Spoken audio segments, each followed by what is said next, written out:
आलास बाळा. आयुष्यात नेहमीच आपल्याला यश मिळते असे नसते बाळा. आयुष्यात जिंकणे म्हणजे नेहमीच प्रत्येक गोष्टीत प्रथम येणे असे नाही आहे. मला हवी असलेली ही गोष्ट मी मिळवली म्हणजे मी जिंकलो, किंवा ही गोष्ट मला मिळाली नाही म्हणून मग मी हारलो असे कधीच होत नाही.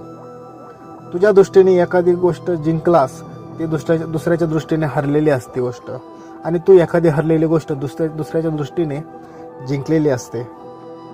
मी हरलो असे होत नाही, कधी लक्षात ठेव. माझ्या मनासारखे घडले नाही म्हणून मी जिंकलो नाही असे होत नाही, आणि माझ्या मनासारखे घडले म्हणून मी जिंकलो असे सुद्धा नसते. एखादी गोष्ट किंवा एखादे काम आधीपेक्षा चांगले केले याला सुद्धा जिंकणे असेच म्हणतात.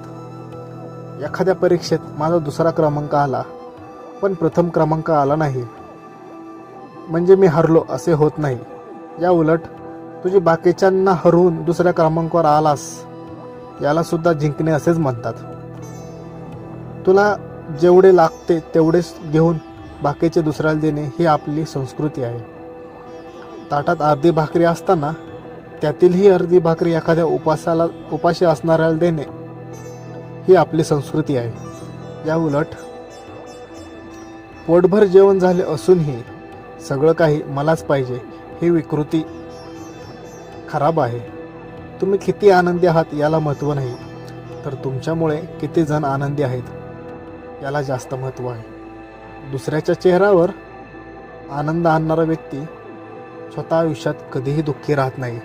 जो व्यक्ती दुसऱ्याच्या आनंदाचा विचार करतो त्याला काहीच कमी पडत नाही.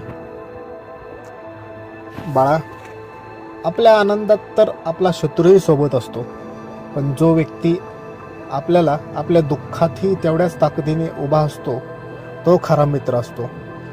मैत्री ही निस्वार्थ असली पाहिजे, त्यामध्ये कोणताही लोभ असता कामा नये. याच्याशी मैत्री करून मला असा लाभ होईल, याच्याशी मैत्री करून मला हा फायदा होणार नाही अशी मैत्री कधीच करू नये. फायदा आणि तोट्यासाठी केलेली मैत्री ही मैत्री नसते, तर तो एक व्यवहार असतो. आणि मैत्री हा काही व्यवहार नाही बा की व्यवहार झाला की संपली. मैत्री ही निस्वार्थ प्रेमाची गोष्ट आहे. मैत्री ही निस्वार्थ असली पाहिजे.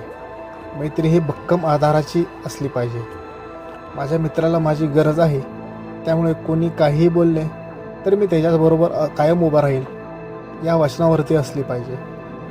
त्यामुळे आयुष्यात चांगला मित्र आणि त्याची मैत्री असणं खूप महत्त्वाचे आहे. मैत्री ही स्वच्छ आणि निकळ वाहणाऱ्या समुद्राच्या लाटांसारखी असली पाहिजे. चांगली मैत्री नेहमीच जपता आली पाहिजे आणि जपली गेली सुद्धा पाहिजे. ती मैत्री दोन्ही बाजूनी जपली गेली पाहिजे. आयुष्याच्या दुःखावर मैत्रीच्या अमृताचा एक थेंबही पुरेसा असतो. चांगल्या काळात हात धरणे म्हणजे मैत्री नव्हे, तर वाईट काळात देखील हात न सोडणे म्हणजे मैत्री होय.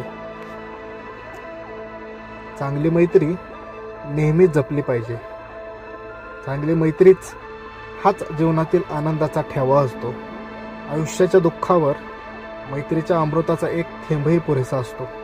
चांगल्या काळात हात धरणे म्हणजे मैत्री नव्हे, तर वाईट काळात देखील हात न सोडणे म्हणजे मैत्री होय.